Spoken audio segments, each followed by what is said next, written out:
Today we're doing a little bit of an unusual thing. If you've attended any of our previous Women Radically Transforming a World in Crisis dialogues in the series, we shaking it up a little bit in that we've invited 3 pairs of speakers, activist thinkers and intellectual social justice actors, to be in conversation using 3 entry points: bodies, resources, land and water, as well as the closing of political space. And we're using those frames to really explore what is happening in the world today. These will be 3 quite distinct but fast-moving conversations, so I urge you to fasten your seatbelts in that regard. And even though they are distinct, I think as we continue to spend time together, we will begin to see how interconnected those conversations are. So we ask you to also, listen out for that. We welcome you to really actively listen. Raise your questions in the chat. So feel free to put your questions in the chat in whatever language you are comfortable with, because we're going to be curating those questions into part 2 of this dialogue, which will take place on the 9th of May. And a little public service announcement, if you haven't already, we invite you to register to attend on the 9th of May. And we will be focusing on, what today's conversation really means for movements and movement strategy. So again, feel welcome. Please introduce yourselves in the chat. I see that is already happening. That's one way that we can all get to know who is in the Zoom room. My name is Shireen Isoff. I am the Executive Director of Jazz, and I will be joined with Alexa Bradley. And together we'll be co-moderating what we hope will be an interesting yet complex conversation about power, actors, and interests in the world today. So over to you, Alexa.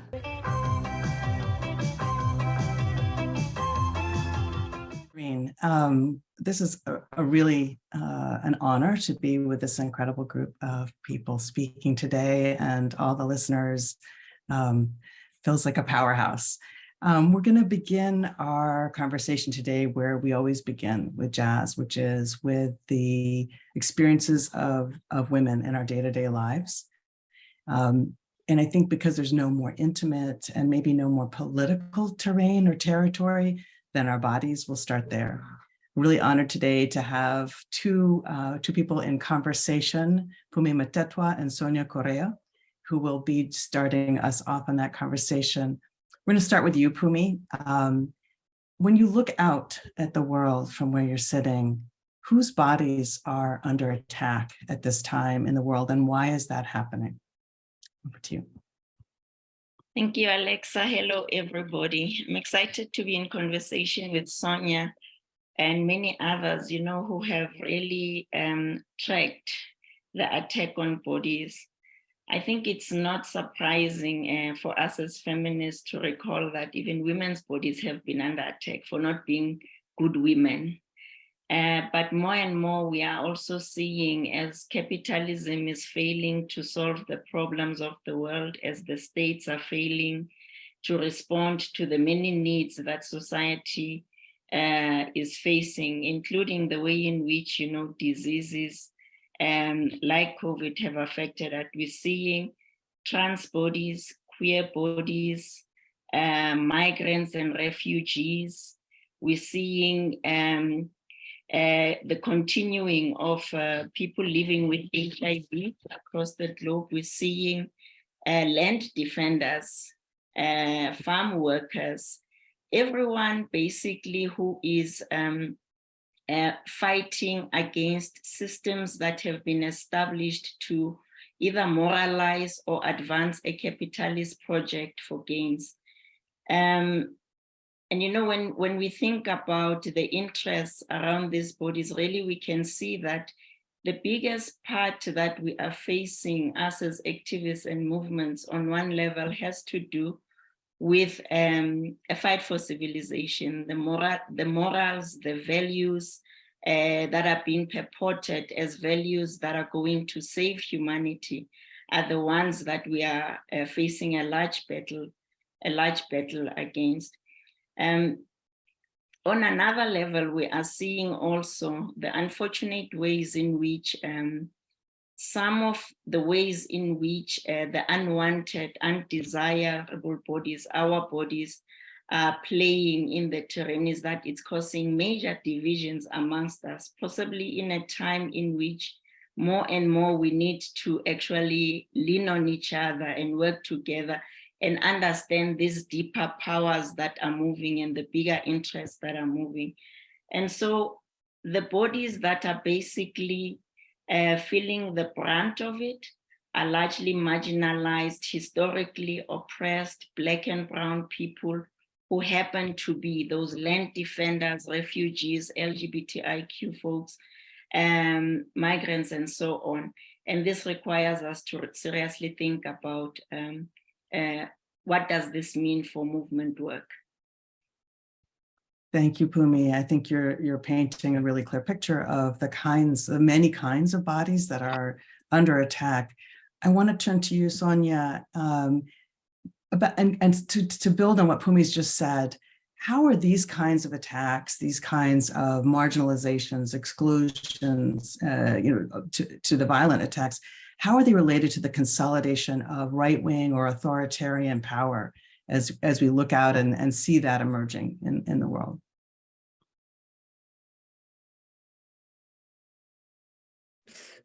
Good morning and good afternoon to everybody. It's a pleasure to be here with you all, for me in particular, to see so many friends in the room.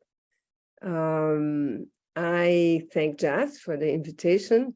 This is a very difficult question to be responded in a short time, but I'll try to do so. And building, and perhaps before responding it's probably useful to say from where I'm speaking, from what is my positionality in looking into the landscape of attacks on bodies. And I do so from a Latin American perspective to begin with, from a Brazilian perspective in particular. And maybe it's not necessary to remember that we have just gone through 4 years of being in the edge of an abyss, where the country has almost plunged into what would be really post-fascist regime in case Bolsonaro would have won the elections last year. But also I'm speaking from a position of somebody who has been for the last 5 years devoting my time and energy to understand what anti-gender politics is and where it started and how it connects across national boundaries, particularly in my continent, which means the Americas as a whole, Latin America in particular, but taking also into account what is happening north of the Rio Grande, particularly in the US, but in close dialogue with Europe. And I'm saying so because it's important to say that the analysis we have on that particular landscape may resonate and have echoes with what happens elsewhere in Africa and Asia, in Islamic context, but it's not exactly the same. And I think to keep that distinction in mind is very important. And I'm underlying that because in some ways, all of us who have been researching and producing discourses on anti-gender politics have created a sort of an ideal type of anti-gender politics that it's very productive to understand what is going on in Latin America, in the US, and Europe, but cannot be transported elsewhere. And I want to preclude that easy replication of that analytical frame to other places. I think each context has to look into its own. Feminists in each context have to look into their own context to understand what is going on. I think that's a sort of a reclaimer that I'm trying to a disclaimer that I'm trying to begin with. Having said that, I think as Fumi has said, yes, in the history of humanity and in the trajectory of feminist thinking, we do know that bodies are marked. They are marked by institutions, they are marked by law, they are marked by social norms, and they are marked to be placed in a certain location in social and political hierarchies. So there's nothing new about that. And feminist thinking about bodies is central, not just because bodies are so, and particularly women's bodies are so relevant for human reproduction, for the reproduction of humanity itself, but also because of the ways in which societies and its norms, either legal or infralegal, I'm thinking of bionomical norms, for example, construct bodies, make bodies understandable, legible by societies in ways that position them in a certain hierarchy. So that is nothing new.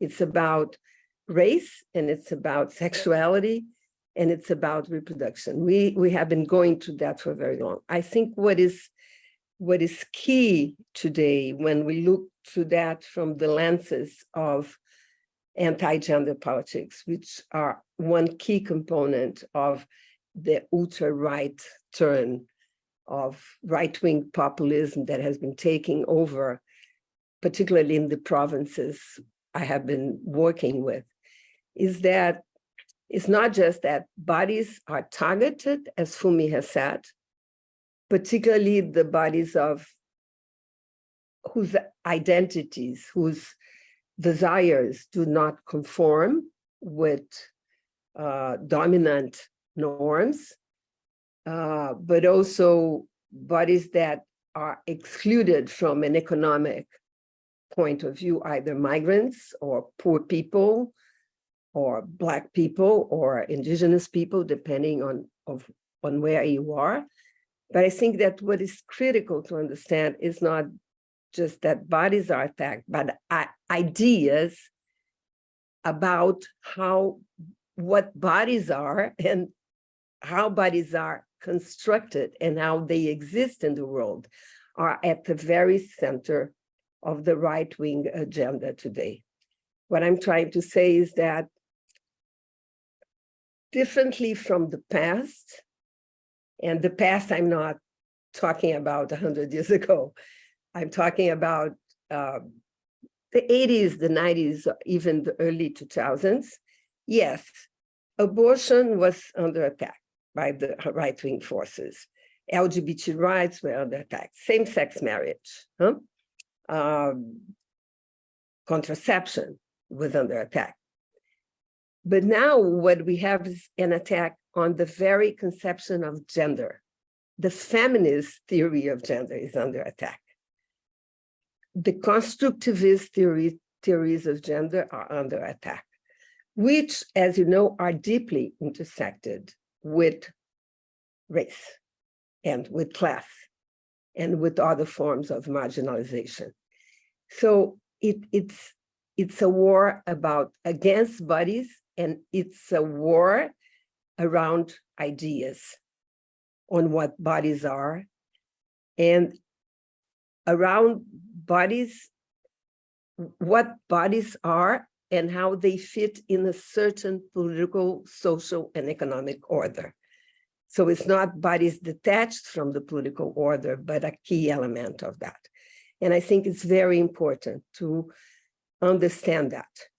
And as Fumi has mentioned, what is very troubling for all of us, I know, is that within the feminist camp itself, within progressive circles itself, within the progressive camp itself, those battles around what bodies are and how do they exist in the world, how they are constructed, are also now subject of contention.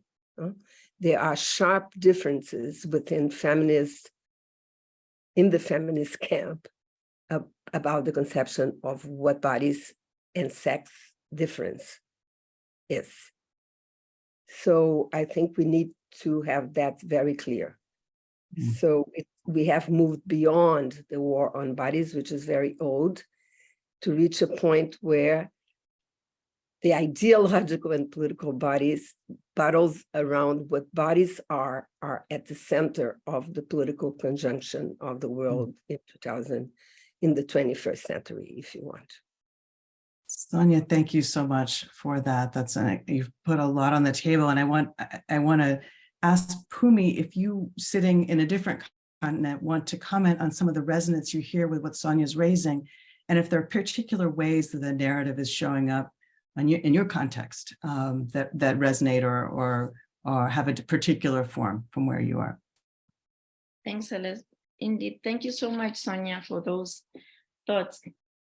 I mean, of course, we are in post-liberation Africa. We are in South Africa just yesterday in the 90s, you know. We just went past apartheid, and a lot of our countries adopted like Roman Dutch law, if one has to think about how the norm of the law has been used in many ways to organize society, to render what's legal and illegal. And we saw even during the colonial era, immorality acts were across the continent, right? And in many, many parts of the continent, they still exist. But I think what you find today is that even post-liberation, a lot of those norms still exist in terms of the legal framework. What they then do in a context where a lot of the taking from Africa, the colonial projects of taking from Africa, Africa's wealth, and organizing Africa's wealth to serve everyone except Africans. What it has done is that it has left so many inequalities, so many people destitute, that the states have been unable to respond to the plights and the needs of the people. What then happens, and this is, you know, even much more needed analysis, is that on one level, you have societies needing to blame someone for the failures of the state. You have society needing to find the cause that is not putting the responsibility to those who are entrusted with responding to the lives of people on one hand. And then you have reactionary, backward, religious, evangelist, who, of course, whose fundamental role has been to save people, right?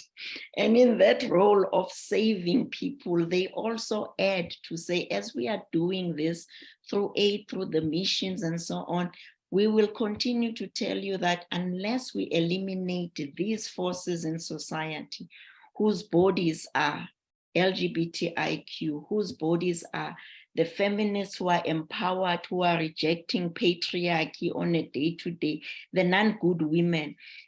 And so you have these two elements and forces working side by side to push a project that ends up in our frame saying like pushing heteronormative or the anti-rights, anti-gender movement, cementing. Yesterday, Uganda passed the bill again after a month, right?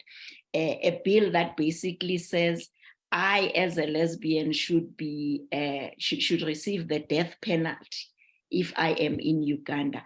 So we see these extreme forms that appear both in the norms, in the statutes, But what it does in society, it means people can actually do as they please, as we have seen in what we call hate crimes against LGBTI people.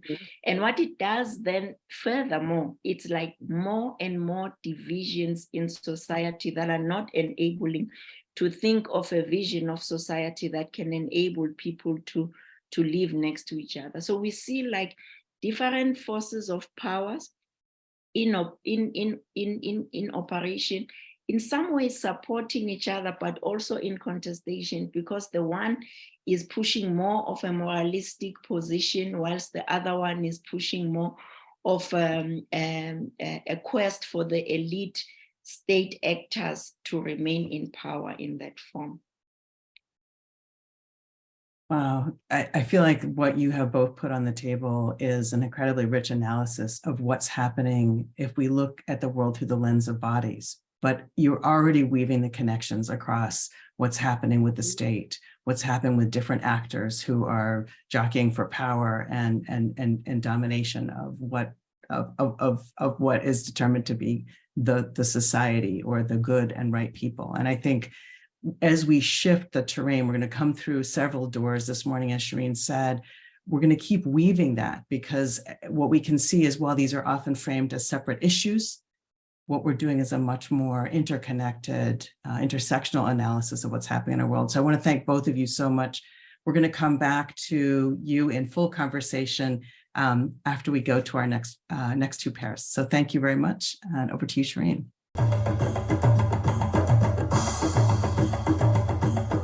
Thanks, Alexa, and welcome Zeph, Refalo, and Tamara Tolls O'Loughlin.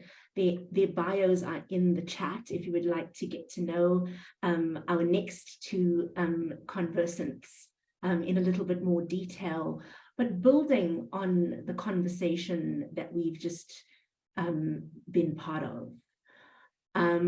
You know, I think that women and gender non-conforming people and people in all of their diversities, that they have access to decent livelihoods, including work and labor rights, as well as the right to sustainably use and protect their territories, lands, forests, and water, is increasingly becoming a key part of our movement work.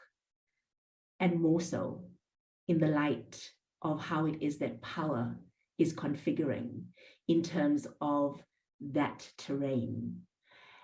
And more so because it's on this particular terrain that we are also seeing violent contestation, right, around a whole range of resources, given hypercapitalism in this particular moment in our world. And so, Zeph, maybe starting with you, how are you seeing global economic interests affecting women at a day-to-day level?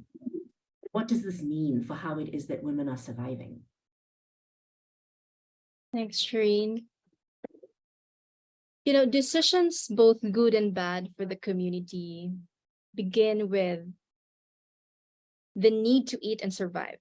And this sentence is coined by rural and indigenous women in Southeast Asia. And I want to begin this conversation with that, because it also locates our analysis of power from the lived realities of women that are often in the margins of development. So nourishment and survival is not simply about having access or availability of food on the table. For most rural and indigenous women, it is also about securing peace of mind and happiness.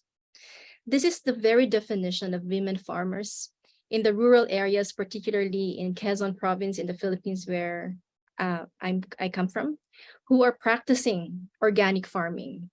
But without the right to manage and own the land, their decision over the development or the amount of produce to be able to not only sufficiently provide nourishment for her children, but to also grow income and livelihood to support their family has become a day-to-day struggle.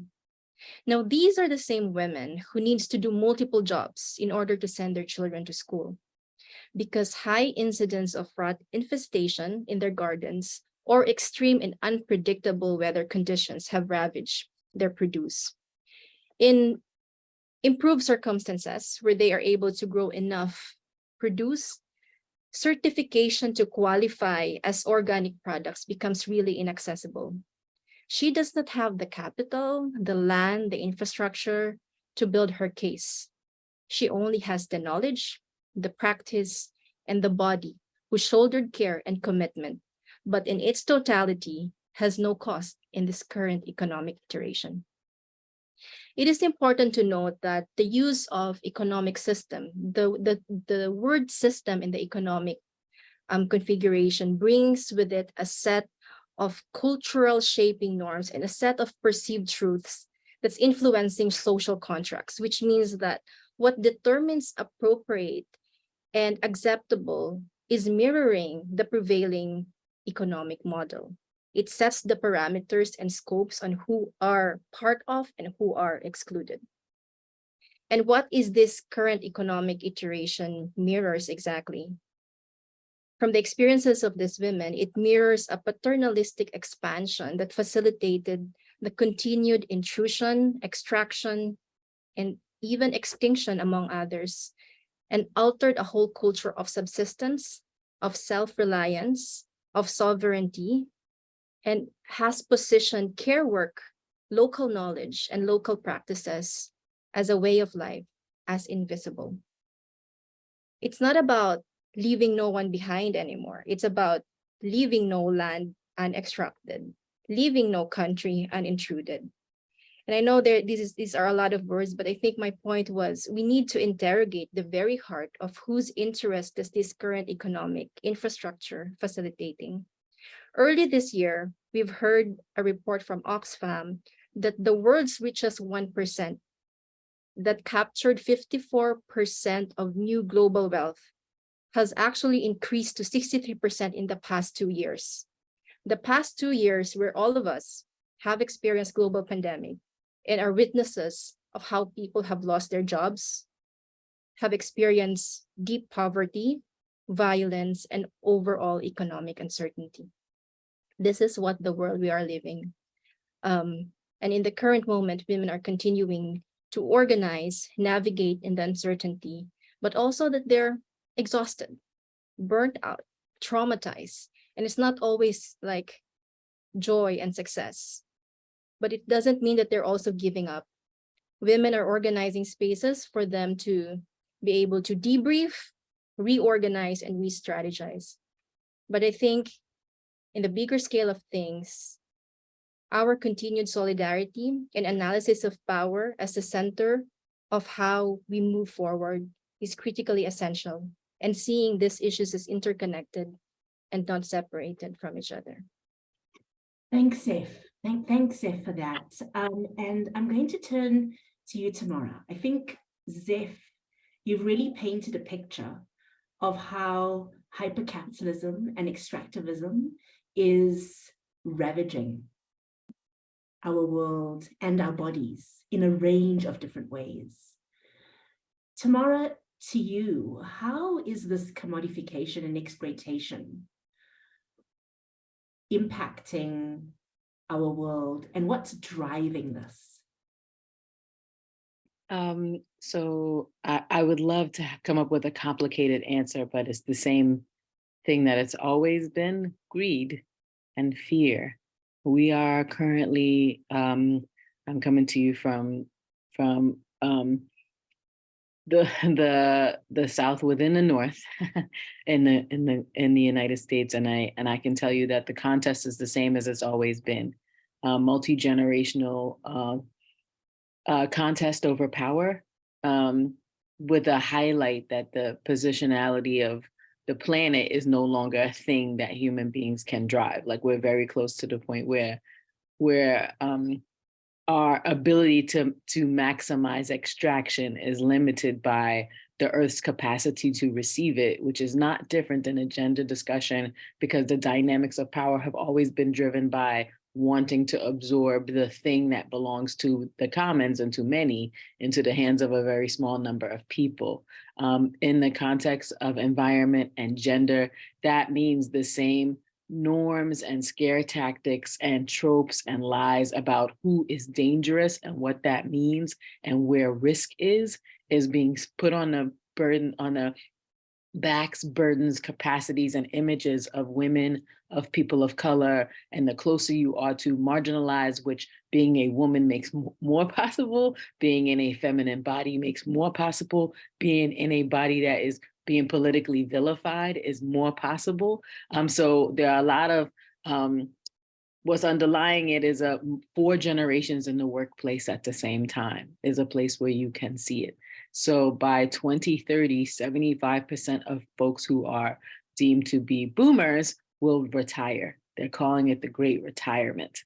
And the Great Retirement is happening at the same time as quiet quitting, which is a thing that's happening in the younger spectrum, quiet firing, which is what's happening to Black, Indigenous, people of color, and folks in women's bodies who are threatening the status quo. So this great purging of employment at the same time as the shift in power and the old political tropes come out. It's a recipe. Where I come from, we eat a lot of soup. And it feels like a soup that's full of fear, anxiety, being used to create good guys and bad guys to hide economic shift. And so we are in a moment where on top of the real threat of climate harm, folks who are very worried about their positionality to respond to that are trotting out a lot of old ideas to try to scare people to stay in very small, narrow groups, rather than being supportive, being in relationships, or being in the collective where we solve problems in ways that support everyone. So there's this narrowing, this shrinking, and this undercurrent of stagnation and a politicization of identity to cover it.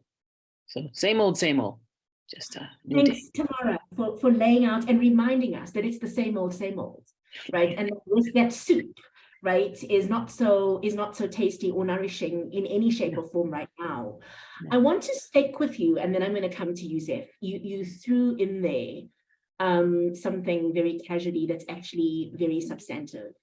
This is all happening against the backdrop of climate change.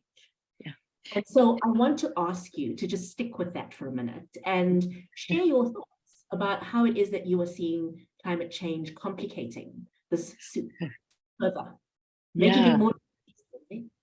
Yeah, so the idea that we have taken down the time on the clock, attempting to hide the information that we've known for over 100 years about the Earth's capacity to continue being optimal growth. And by growth, it means extraction and degradation and removing things from the ecosystem faster than a rate than it can repair. So using up water before we can replenish it, creating droughts and floods simultaneously, putting more chemicals into the atmosphere than any amount of natural product could absorb. The idea that people are in a contest for water in places all over the United States. Whenever I raise this conversation to people, I say, do you think that what's happening in Lake Chad is not happening in Lake Erie?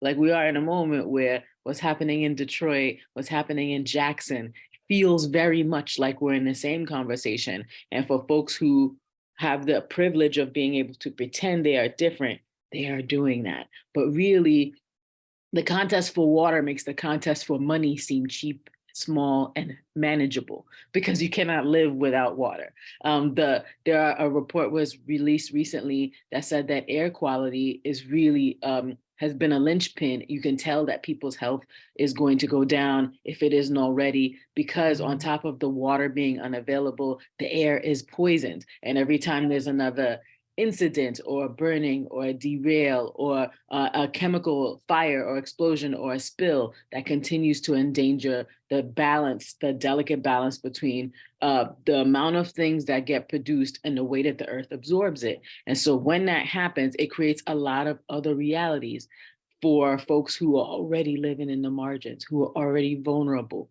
who have already had their labor and their energy extracted from them, and have been living in a corner of the world where they thought they were safe. As the fires come, the floods come, that puts real pressure on folks with resources to try to use those resources to further alienate poor people and women who are often poor people for these reasons. Exactly. Thank you, Tamara. I'm going to move from the South in the North, where you are positioned, to you, Zeph, in the Philippines, but also thinking about, you know, the broader region. And to go back to the voices of the women that you started with and reminded us of, how is climate change further complicating what it is that women in the region that you are working with and engaging with are needing to now navigate? And we're going to close out with that. Thanks, Shireen.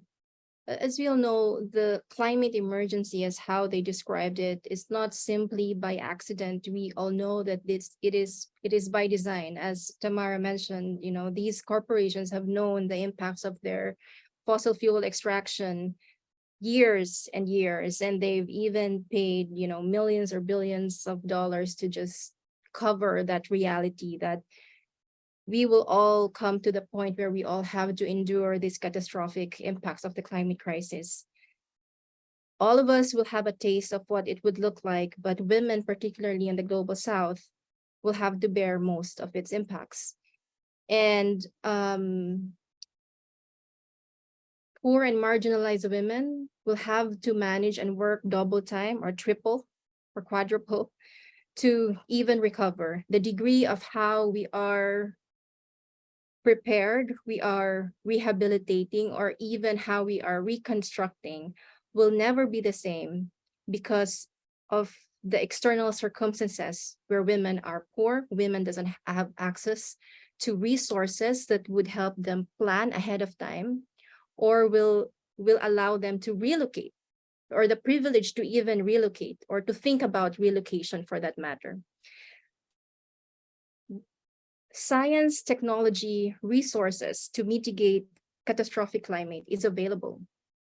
And yet who gets to decide who will have access to it, who will have control over it? It will not be over those who are most impacted to the population that have contributed very little of the catastrophic climate, but have bearing the most impacts when it comes to disasters. And so when we talk about climate crisis, it's not just talking about the science of it or the weather or the rain or the drought. It's about politics. And we always have to interrogate the power behind it. It has actors, it has addresses, it has locations. Therefore, we can shift that power. Thank you, Zeph. And I mean, just to you know, to say the collusions between those powerful, those in power, and those who have vested interests, right, are so interconnected and so all pervasive right now, including in terms of the co-option of the state and the impacts on policy in different ways, that the collusions between visible power of the state, between hidden and shadow forces, legitimate and illegitimate powers, are in a similar way as we've heard in the conversation with bodies, right? Coming together and seemingly, right, exerting power globally. So if we do have to follow the money, it's a global chain, right? It's transnational in its nature and its features, which raises very interesting questions for the next part of this dialogue. I'm putting another plug in for that on movement strategy. Thank you, Zeph and Tamara, for that very deep dive and for bringing us into your reflections on what time it is on the clock of the world.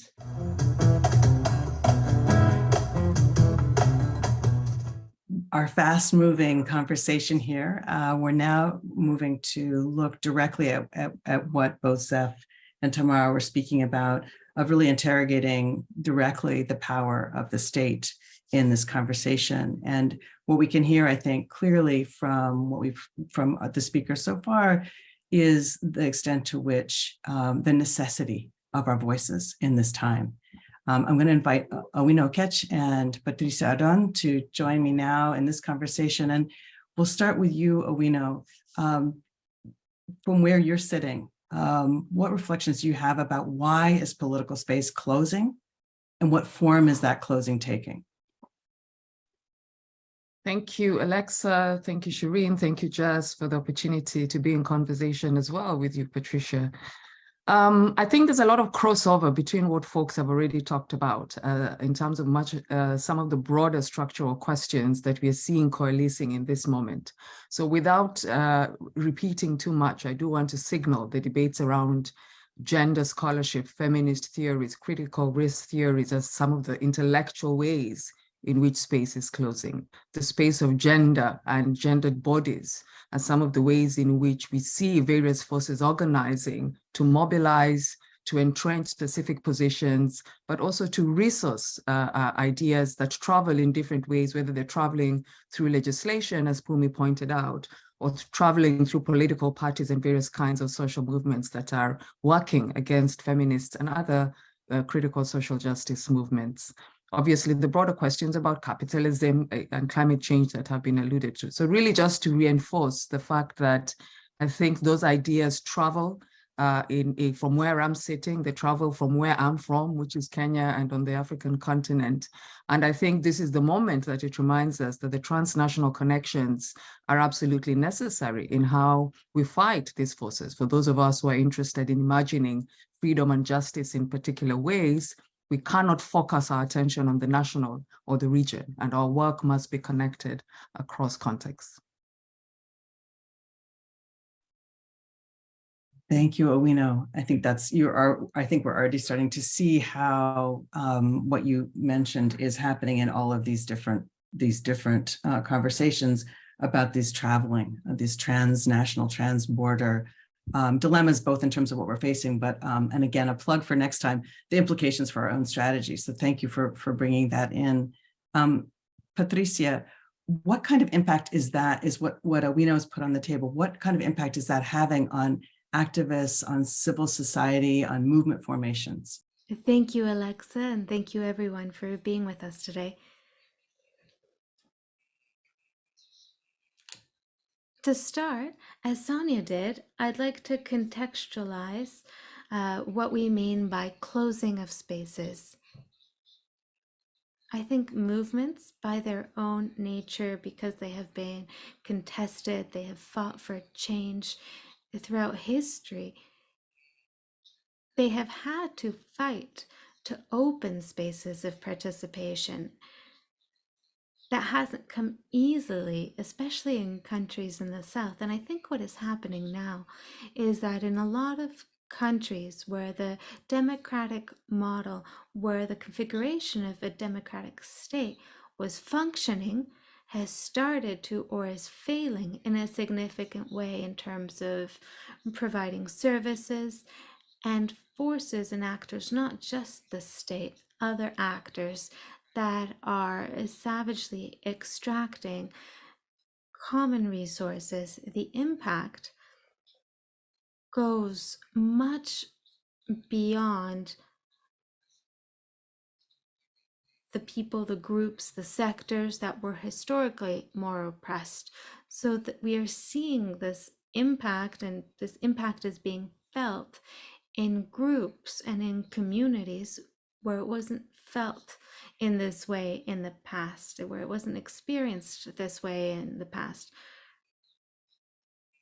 More precarity, less access to services. The state is not providing benefits and services that it used to provide.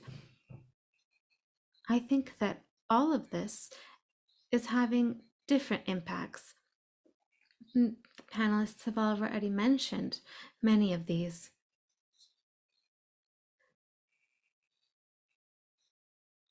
The impoverishment, the significant impoverishment of a lot of sectors and making life precarious. We also saw that the pandemic intensified these situations of crisis. And we're seeing already a food crisis, a very important food crisis. And in the movements, it's not just one thing.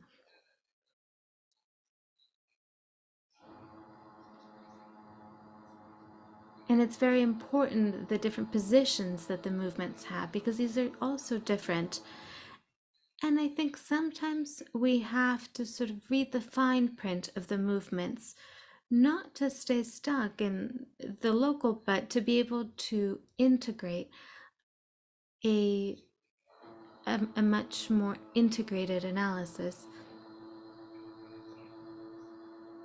I think what Owino is saying is very important. The ability to connect globally, to be able to connect together in the face of a fight, a struggle that is very clearly anti-systemic.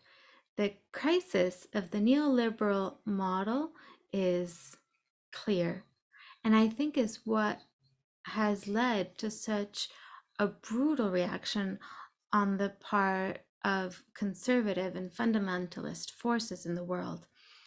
On the other hand, I think also that to the degree that many movements are radicalized, there's also the risk of sectarianism and essentialism in different sectors.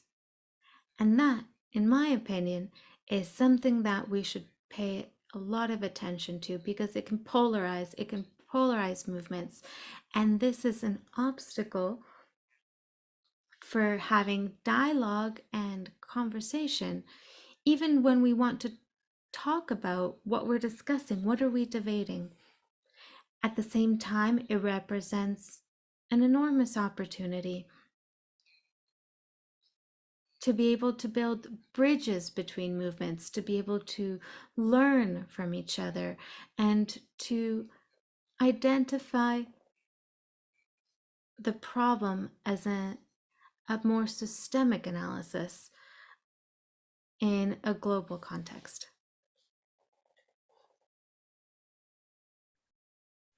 Thanks, Patricia. I'm going to jump in here for a minute and maybe go back to you, Owino. I mean, Patricia, you've spoken a lot about the nature of space and what that means for movement configurations in this current moment. Owino, to go back to you, how do you see closing space as a strategy, as part of, you know, the consolidation of power and the rise of, you know, authoritarian regimes?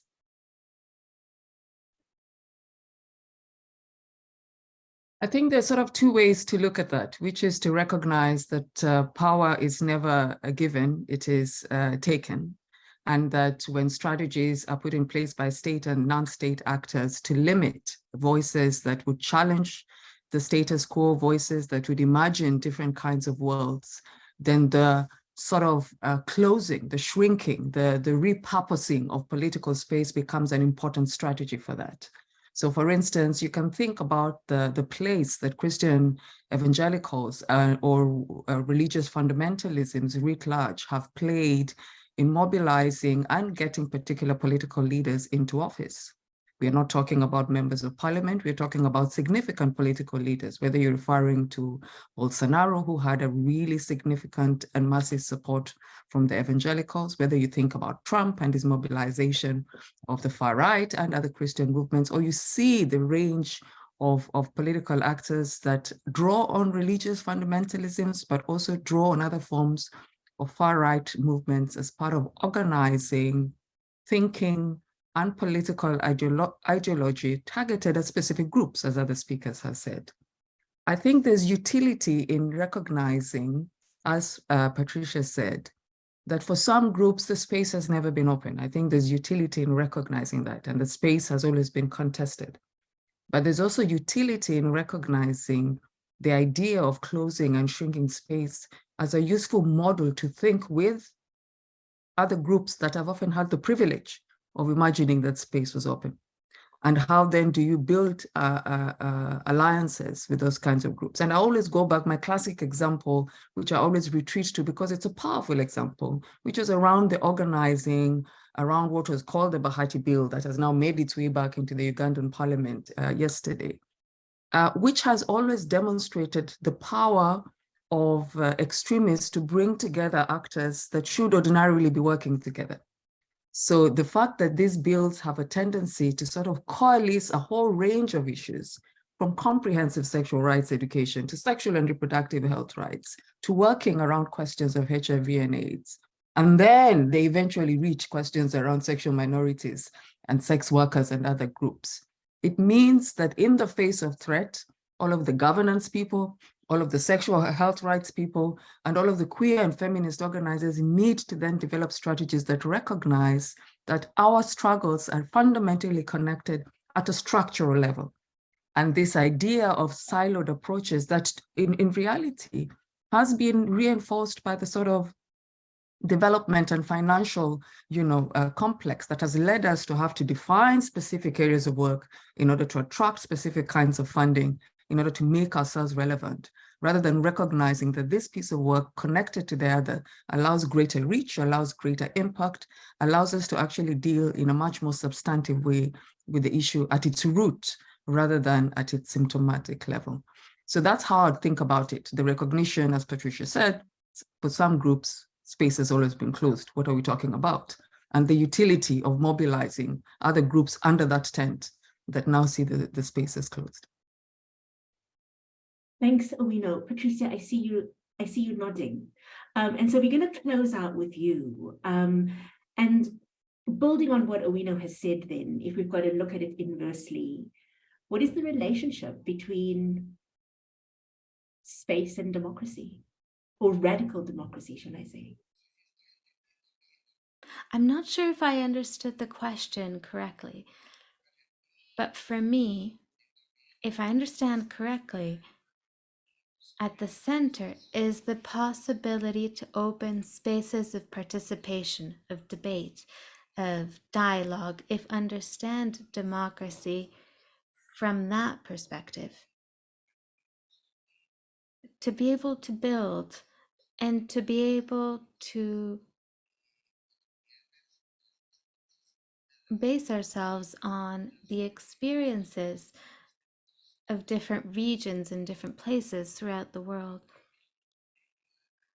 I think that the model of democracy itself is a bit in crisis at the moment, and that efforts that I see from my position, from my perspective, are very focused on building and thinking of a different world, a world of equality in terms of conditions and access, of different kind and ways of relating, not only between human beings, but with other beings on the planet and with nature, the natural environment. So I think right now, what is on the table is a way of life, and life itself. It's the model of life. And I think what the panelists have said in terms of the time that we find ourselves in, for example, climate change, which threatens in a different way life on the planet, it permeates everything and creates a sense of urgency, which is different. Thanks, Patricia. Thank you both, Owino and Patricia, for reminding us very, very powerfully that when we're thinking about closing political space, we're actually thinking about structural drivers and power.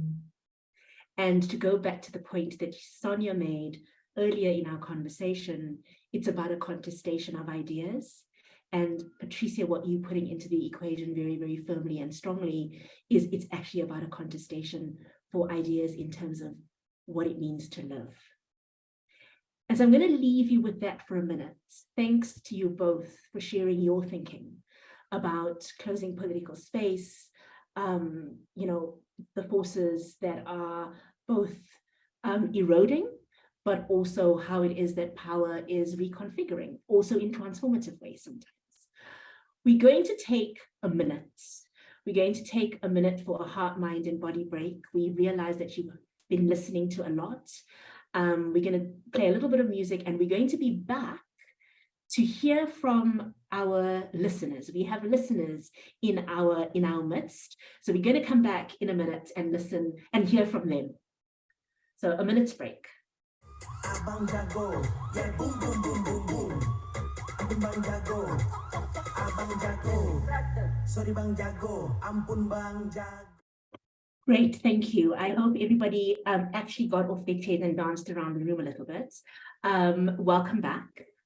We've heard a lot. We've heard a lot in the last 40 or so minutes. But we want to welcome our listeners. So a special welcome to our listeners. I'm going to ask you to turn on your cameras so we can reveal who you are. We've invited 3 people to really listen deeply to the 3 sets of conversations that we've had thus far, and to provoke us, to deepen our own thinking about our context, and to further support our own sense-making. So Sohaila, welcome. Raisa, welcome. Still welcome. Their bios are in the chat if you would like to read a little bit more about who they are. And we're going to just dive straight in. What are you seeing as the interconnections across the themes we have spoken about? And what are the political drivers and why now? So a 2-part question, sorry, and we're going to do a quick round. So over to you, Sohaila. Thanks to Jazz for asking me to speak here and listen in to such very rich discussion by the panelists. In terms of how the different themes are connected, in a sense, and the panelists have done a great job in doing this. If you are talking about, starting with bodies, if we are talking about which bodies are marginalized, or which bodies are burnt out, which bodies are feeling the pressure, and which bodies are excluded from where decisions are made that impacts them, it is connected to then who gets the resources and who's excluded from those decision-making spaces in terms of how resources would be distributed, who benefits from those decisions and who don't, and who bears the brunt of, if we look at the impact of the pandemic or the cuts of services that we are talking about in space of austerity. But it also has a historical trajectory in terms of who was already excluded, feeling that pressure in terms of the intersectional marginalization, right? And it's part of, I mean, we are talking about population groups, and we are talking about women. We are talking about women in specific marginalized position, or transgender groups, or queer groups. But it's also along racial lines, it's along ethnic lines, it's along religious lines. So that takes us then to the politics of how these decisions are made and how the structure is created, because the structure is sort of sustained by particular actors. And that's where those, the transnational connections and the thing that we are talking about, whose voice counts, right, becomes important. Because it's sort of exclusion from those spaces, whether they are at national level, whether they are, if you have transnational linkages and you can make decisions, or how sort of the connections are created between different actors. We heard about religious actors, we heard about sort of authoritarian actors, and we heard about political parties and populist forces. And when you're asking why now, they are coming together in a specific formation. It's not that these forces didn't connect before, but the intensity of that connection and the frequency of that connection and the replication that you see of the strategies of oppression are quite similar. Now, you can't talk about it might be because of we have the digital medium. It might be because of the specific ways information is distributed and narratives are created in terms of who the enemy is, which group of people, that there is more exchange that you can learn from.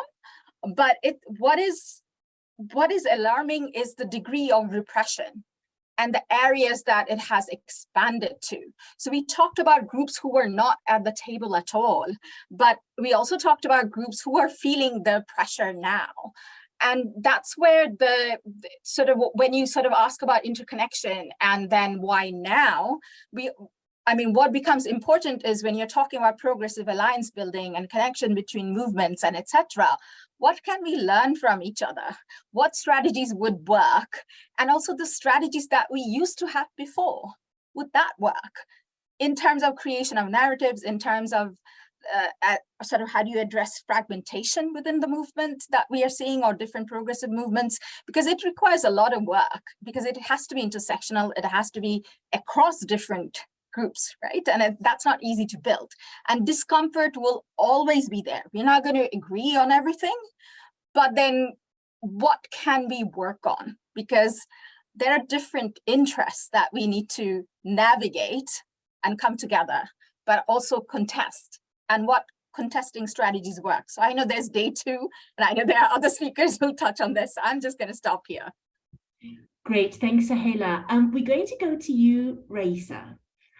So from the conversations thus far, what are you seeing?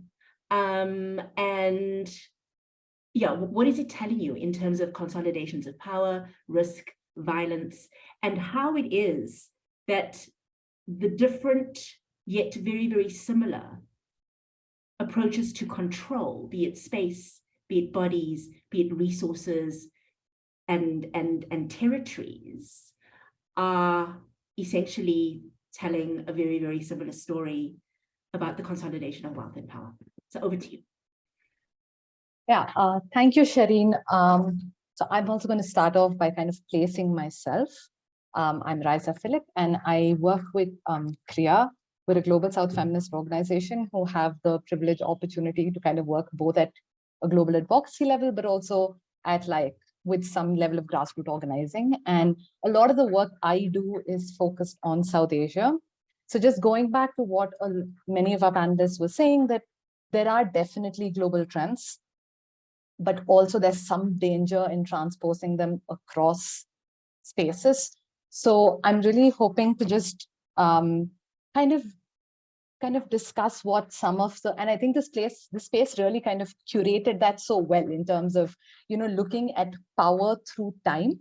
And I think that makes a specific difference, because just to go back to a conversation that we were recently having when we met at the Count Me In biannual, everyone pointed out who's getting the resources, in a sense, who's been excluded from the resources. But I think it's also important to look at who's been getting the resources and where are the resources being pumped in, and what are those intentional strategies that are being adopted to pump in resources. Just to give you an example, if you look at organizing that the Hindu fundamentalist BJP party has done in India, it's for the longest time been organizing at the grassroots level through their NGO called the Rashtriya Swayamsevak Sangh, and organizing young people who are, again, within democratic models, a highly invisibilized group in terms of how much power they hold, in terms of how much space they can occupy. And for many structurally excluded groups, the lives of young people are highly political, but they actually have no space to engage in those political conversations other than adopting whatever is available. And very interestingly, there's been so much structural restriction to move resources to, let's say, feminist movements, but without any restriction, all of these forces that are now aligning together are very comfortably, accessing those resources. So this contradiction exists, but then spaces to point out those contradictions, to voice your dissent, is so restricted. And within spaces like South Asia, where digital penetration has very successfully happened, but with little, regulation in terms of rights to privacy, rights to what you're doing with that kind of information, or fact checking even. So what happens in this situation really is that there's any sort of dissent is met with things like internet blockage. It's met with, really restrictive sedition laws. You're forced to adopt siloed approaches, but those siloed approaches are also looking at kind of delinking rights from politics and delinking rights from freedoms.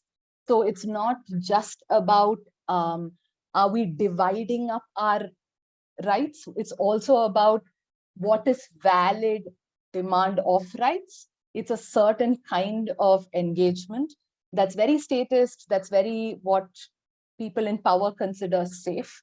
And there's so much moral panic then created around certain bodies that are just completely like delinked from agency, right? Like, so you can think of cis women, you can think of children. There's a lot of moral panic constructed around them. And then at the same time, in opposition to them, you've identified bodies that are dangerous. So now this could be people from queer communities. It could be in a space like India, it could be the Muslim man who's restricting the Muslim woman or a danger to the Hindu woman. So all of this is, I think, and then of course, so much restricted technical legal frameworks. So if you're looking at regulations and laws in terms of how resources move, the FCRA law in India, how the NGO bureau functions in Bangladesh, or what's happening across the board in terms of conflation of different kinds of checks and balances within government, whether there's that conflation of judiciary, parliament, and the administrative block. So all of this, I think, is what we're seeing. And it's almost like there's been a right time for all of it to come together and strike. I think the important question is, and maybe I'm jumping issues here, but the important question is, what does that mean for the feminist movement? And if now is not the space to discuss that, we can always come back to that. You did a pitch for our part 2. We're going to go to you, Crystal, and there's a lot of places that we can go with this conversation, and I hope we will. Something that is an undercurrent that is in this conversation is the mobilization of fear, the mobilization of, Owino just talked about ideas that travel. So these narratives that are crossing borders, that are infusing and infecting different movements. And I think one of the historic paradigms that we've seen at times on the left or progressive or feminist movements is the idea of sort of people versus the elite. But the mobilization of right-wing movements complicates that story, right? And it's complicating our movements because it's also impacting our own movements' abilities to see and work together. So I wonder, I put more questions on the table, but just sort of talk about that dimension, what you're hearing in this conversation, what we need to understand about that from where you sit. Yeah, it's such a privilege to be in this space because it was such different areas of work that come together, and it's not very common for that to happen. It's always like, let's have a conversation in SRHR, let's have a conversation in economic justice. So this was so beautifully woven, and I think that's a first step to resistance, is resisting these silos that are placed on us, a lot of it by funders and funding streams that lock you in and create histories of work that you can only exist in and don't allow you to cross-germinate, like, even just talk to each other. And so, yeah, fear is the thing that I've been dealing with, even, in my space with NAWI, the organization that I work with, the fear to cross those silos. And I constantly say life happens all at once, right? Like I wake up and like everything hits me at a time, and the solutions and alternatives cannot be done one at a time. They have to be as complex in tandem with everything that's happening. And I think that's really important to keep in the back of our heads.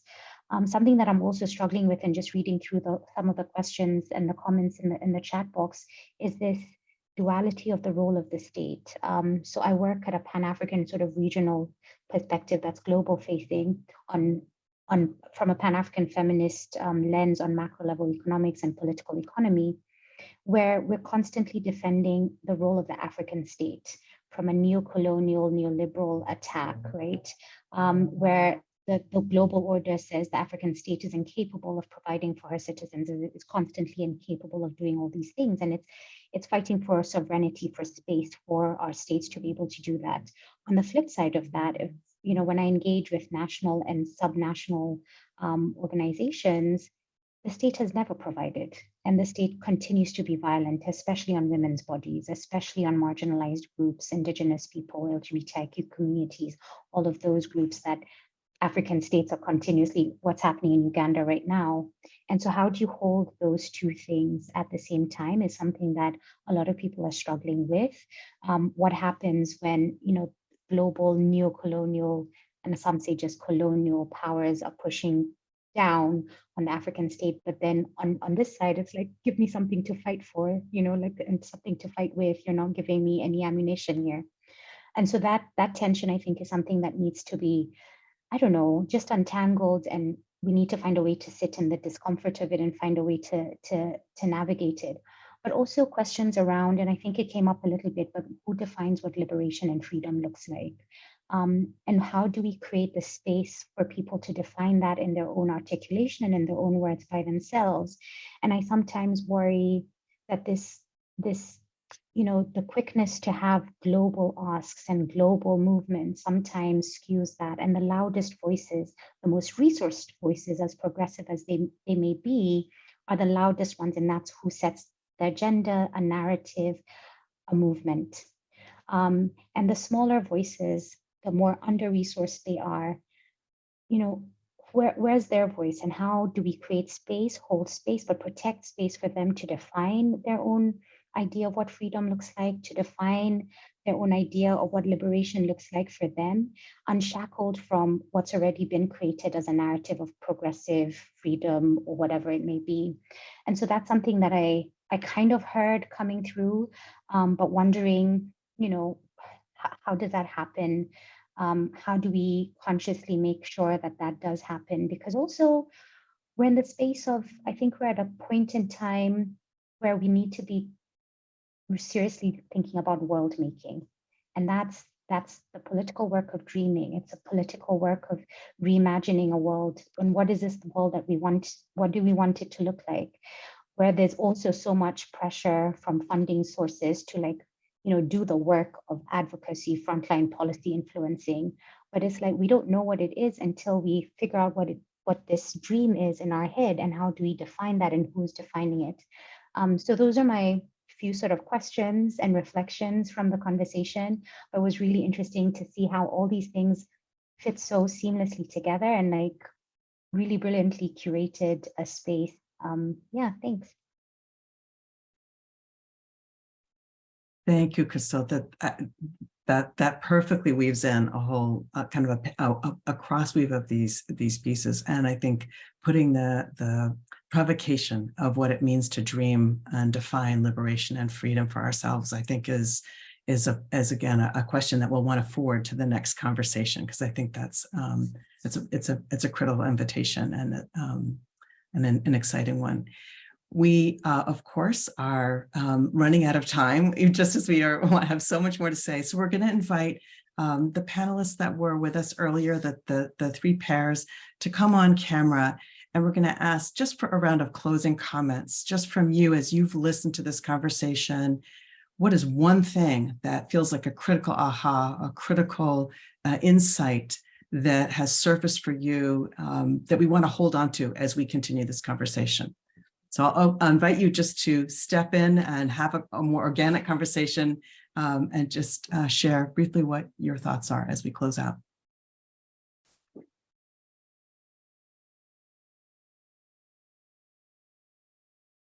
And anyone can jump in. Oh, please. May I? I'm going to jump in quickly. I want to, having heard everybody, and perhaps as a thread to be pulled further in the next round of conversation, I would like to stress a few things.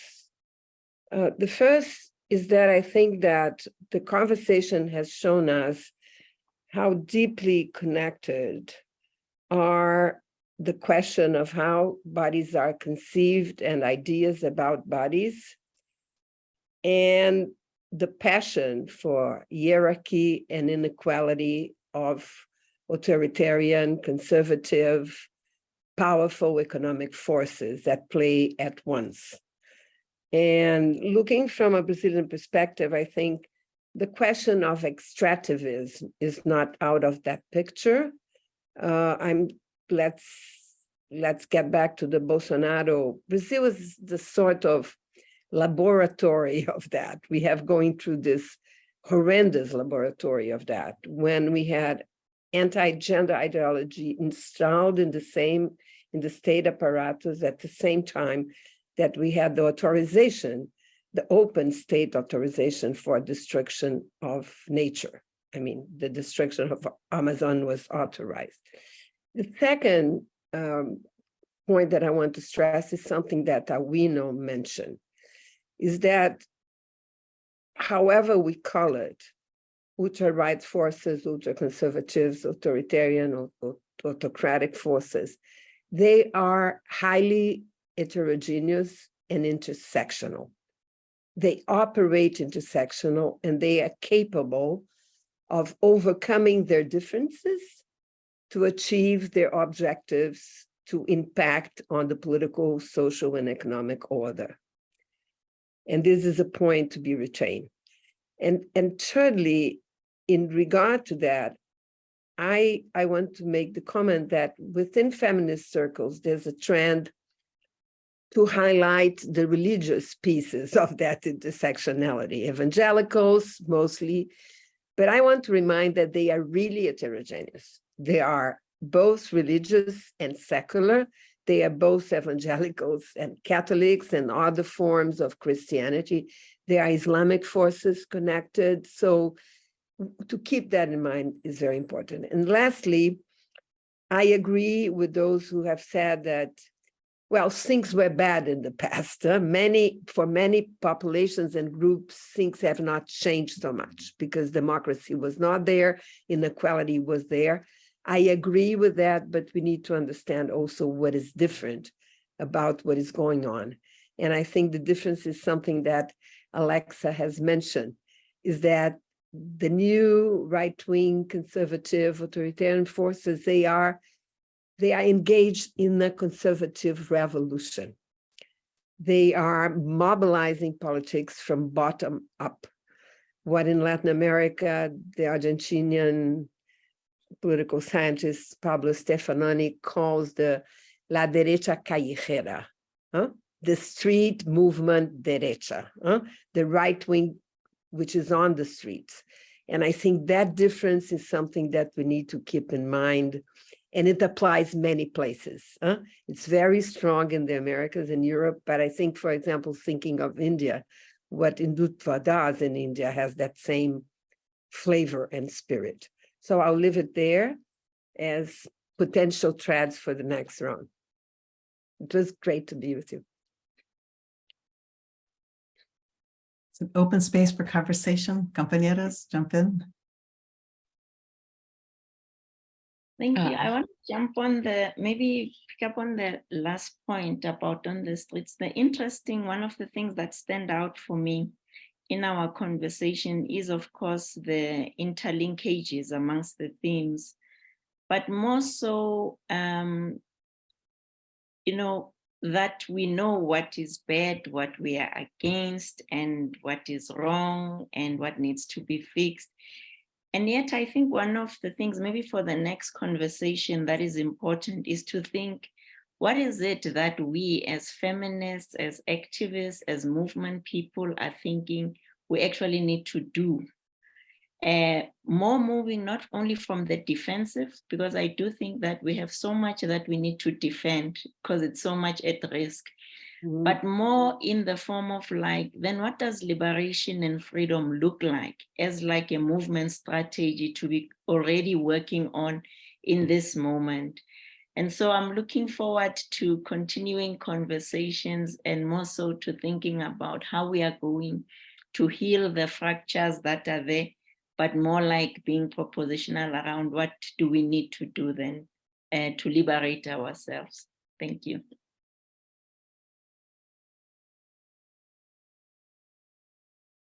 I'd like to add that I think across geographies and experience, there seem to be so many trends that are happening simultaneously, which suggests that our opposition is organized at a minimum. So I think it's important for us to think not just about the outcomes that we're seeing, but about what sorts of coordination can happen so that we are not simultaneously facing the same harm, but are in fact prepared. I was in a conversation just yesterday with folks who flagged that we are not in a contest with folks who have an offensive view. We're in a contest with an opposition that is aggressively defensive. And the fact that they have defenses in many places sure does look like an offense. So just very interested in deepening our own ability to be less reactionary and to coordinate for impact that saves lives. And perhaps to pick up on what Tamara has just left off on, that it is difficult to organize when you don't understand the nature of the beast. And permit me to, cite Sonia Correa's wonderful work that, sort of offered us a very accessible way of understanding what she framed as the hydras. And the point that Sonia has just made now around the heterogeneity of these forces. But also I do want to offer the distinctions in the way in which they frame their discourses. So when you think about Islamic fundamentalism as it shows up in Eastern Africa and the Sahel, these are groups that always frame themselves first as anti-imperialist, and second, as connecting to communities, particularly those that have been ignored by the state for decades. So the ability to access, engage, and mobilize or radicalize, as the literature calls it, communities is anchored in state failure and is rooted in the idea that what we're offering here is an anti-imperialist agenda, which we know, of course, is an essentialization of what the broader question is.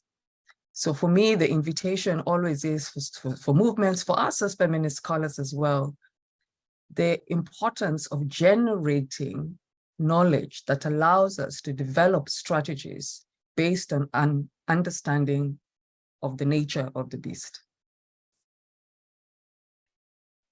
Great, thanks, Owino, for that. And just noting time, and we do want to be respectful of people's time and energies, just to say a very deep thank you, comrades and friends, for spending an hour and a half with us in deep conversation, thinking about the complexities of our crisis, of our world, and the multiplicities of crises that are rewriting themselves as we really try and create space to think about how this is a springboard for strategy that can inform action and that takes seriously many of the things that our speakers shared in this closing round around the complexity, around power, around risk, around how we get onto the front foot, so to speak, so that we are stronger and smarter and safer in being able to counter the transnational forces that are at play, as we also think about what it means to build power for the liberatory visions, right? And the world making. That is really what it is that holds us as part of not just how we dream, but how we are in creating that world in the now. So we want to thank you again, to remind you, we're going to take and curate, the leads that our panelists have left us with, as well as look at the questions in the chat to be able to inform how it is that we think about and structure the next part of our conversation, which is really looking at movements, power, and strategy, which will happen on the 9th of May, which is next week, Tuesday, and an open invitation, right? You're welcome to join us, bring your friends, and let's broaden the circle as we think about how it is that we not just show up, but actually strategically build the interlinkages across us. So thank you so much to our panelists, to our listeners, to the team behind the scenes who have kept things moving very, very smoothly today, and to all of you for attending. Such deep gratitude and thanks. Be safe out there, and we will see you next week, Tuesday. Thank you. Thank you, everyone.